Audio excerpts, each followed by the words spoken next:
Hello la team Bilax, j'espère que vous allez bien, j'espère que le business vous traite bien, d'accord? Donc normalement je devais tourner une vidéo aujourd'hui, mais je n'ai pas pu. Et comme la discipline impose de tourner la vidéo quand même, j'ai pris le risque de faire ce format-là. Je vais vous parler en fait des comportements qu'il faut avoir lorsqu'on fait l'investissement, d'accord? Des comportements que les femmes doivent avoir lorsque elles font l'investissement. Et je vais profiter pendant ce temps-là pour faire mes soins. Et vous montrer aussi peut-être, hein, ça fait un peu, un peu girly. Là, je me suis déjà nettoyé le visage avant de démarrer. Donc, en même temps que je vais vous parler d'investissement, on va essayer de voir si on peut faire des soins ensemble. Donc voilà, la première chose, je vais appliquer une lotion. J'ai déjà nettoyé mon visage. Ça, c'est une lotion de chez Caudalie, d'accord, que j'aime beaucoup. Je vais vous parler des comportements qu'il faut avoir quand on investit. La première chose, c'est ne pas investir l'argent qu'on n'est pas prêt à perdre. Je vais dire ça, oui. N'investis surtout pas lorsque tu fais des investissements, que ce soit dans l'immobilier ou dans d'autres choses. L'immobilier, c'est encore un peu particulier. Mais en général, quand tu fais tes investissements, n'investis pas dans ce que tu ne comprends pas et n'investis pas un argent que tu n'es pas prêt à perdre. Parce que l'investissement, ça a des risques. Il y a des investissements qui sont effectivement un peu moins risqués que d'autres. Mais dans tous les cas, l'investissement comporte des risques. Ce qui va se passer, c'est que tu vas mettre trop d'émotions. Si tu investis un argent, genre, après cet argent-là, il ne te reste plus rien, tu vas mettre trop d'émotions et si ça se passe mal, ça va beaucoup t'affecter. Donc, une des règles de l'investissement, c'est qu'il faut savoir que ça peut mal se passer. Même quand c'est l'immobilier, hein, moi, j'ai vu des personnes qui ont fait des travaux, ça s'est mal passé avec l'entrepreneur. Et finalement, enfin, c'est de très mauvaises relations qui se créent, c'est l'argent que tu perds. Donc, il faut faire très attention, d'accord? Lorsque tu investis, à ne pas mettre les émotions. À investir aussi un argent que tu es prêt à perdre. La deuxième chose, lorsque tu veux réussir dans l'investissement, quel que soit l'investissement, documente-toi sur l'investissement. Cherche à comprendre ce dans quoi tu investis, ok? N'investis pas dans quelque chose que tu ne comprends pas. N'investis pas dans quelque chose que tu ne comprends pas. Donc ça, c'est le sérum Luxe, vitamine C.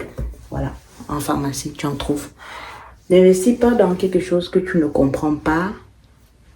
Étudie ce dans quoi tu veux investir. Si c'est l'immobilier, documente-toi, apprends sur le secteur, regarde comment on fait pour avoir les prix au mètre carré, regarde comment on fait pour négocier le prix d'un bien, ne va pas acheter trop cher par rapport au marché. Lorsque tu investis, attention à l'effet coup de cœur, tu arrives, tu as l'impression que waouh, ça remplit tous tes critères et le lendemain, par exemple, dès que tu as signé le compromis, tu trouves quelque chose qui te correspond au mieux. Donc, attention à ça, fixe bien tes critères lorsque tu veux faire ton investissement, surtout dans l'immobilier. Là, je vais vraiment me concentrer sur l'immobilier parce que c'est quand même le cœur de métier dont on parle ici.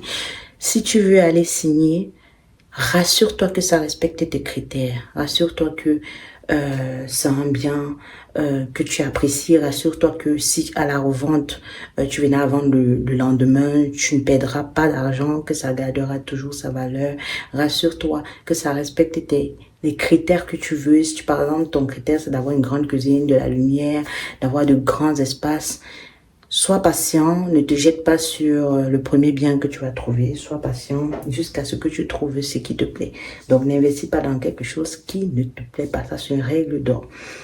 Dans l'investissement immobilier, respecte bien tes critères. Si c'est en termes de cash flow, si c'est en termes de plus-value que ça peut prendre demain, si c'est en termes d'espace, si c'est pour acheter pour vivre toi-même dedans, ne réchigne pas là-dessus. Donc là, je vais appliquer la crème hydratante. Donc voilà, il y a ça. Ensuite, je vais te parler d'autres choses. Il faut faire attention à ça. Lorsque tu investis, investis dans ce que tu comprends et vérifie bien que tu es rentable. Maintenant, quand on va parler de rentabilité, il y a des projets sur lesquels tu peux être très rentable sur le long terme. Je parle par exemple aux actifs, dans des actions dans lesquelles tu peux investir, des projets où tu peux rajouter des parts, acheter des parts, pardon. Et je veux parler, si on reste aussi l'immobilier, je vais te parler aussi de la rentabilité sous plusieurs formes. En fait, il y a des projets immobiliers sur lesquels tu vas investir, mais ta rentabilité à ce moment-là sera focus sur le cash flow.